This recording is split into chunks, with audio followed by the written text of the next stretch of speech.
So hi guys, not a 2-minute tip this week, but we are myth busting. Let's go.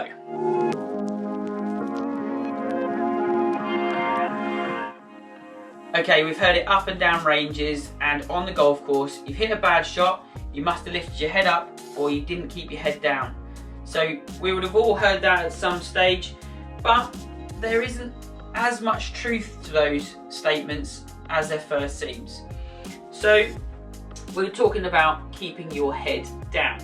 So as you can see, my head is down, my chin is nearly on my chest, but that's really going to restrict my backswing. So I'm going to struggle with shoulder turn, hip turn, not being able to turn as far on the way back, which is going to limit my amount of power. Keeping my head down, the club is going to come into impact and go through impact with me still in the centre of my feet. So my weight transfer and my ability to work towards the target is going to be impeded. And then in my follow through, to get to a position that we've all been told that I've got to get up onto this toe.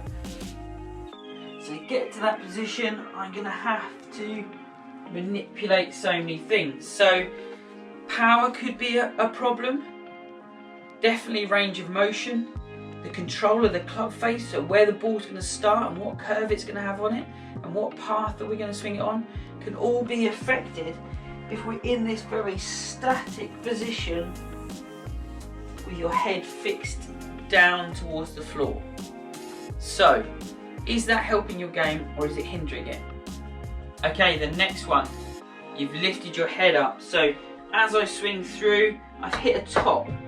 So I must have lifted my head up. I've got to keep my head down longer. You can see how these two go together and how people react to seeing the result but not also looking at what's gone on. So head up. So if I put the ball back in for you guys there, so if I lifted my head up from this position, so if I get to here, this angle between the club, even though it's a short club, hasn't changed, so I could still strike that.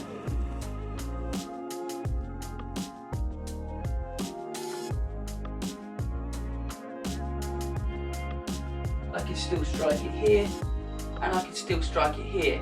So if you have a look at who's on the screen now, you've got Henrik Stenson, Annika Sorenstam and David Duval. All three people are not actually looking at the golf ball when they strike it. Now we're not saying that that is a thing that you should be doing, but it's showing that there's so many different ways to get it done within golf, and for somebody just to chuck out, you need to keep your head down or you lifted your head up, it's too general. There's too many things going on in the golf swing to just generalise it on your head position as you strike it or through the swing. So there we go guys, so myth number one, you've got to keep your head down or you've lifted your head up. There's more things going on than that. So if you need some help with your golf swing, if people are saying this piece of information to you, then get in contact with Simon and myself and we can definitely have a look for you. As always guys, please hit the subscribe button, share the video around, and Simon will see you tomorrow.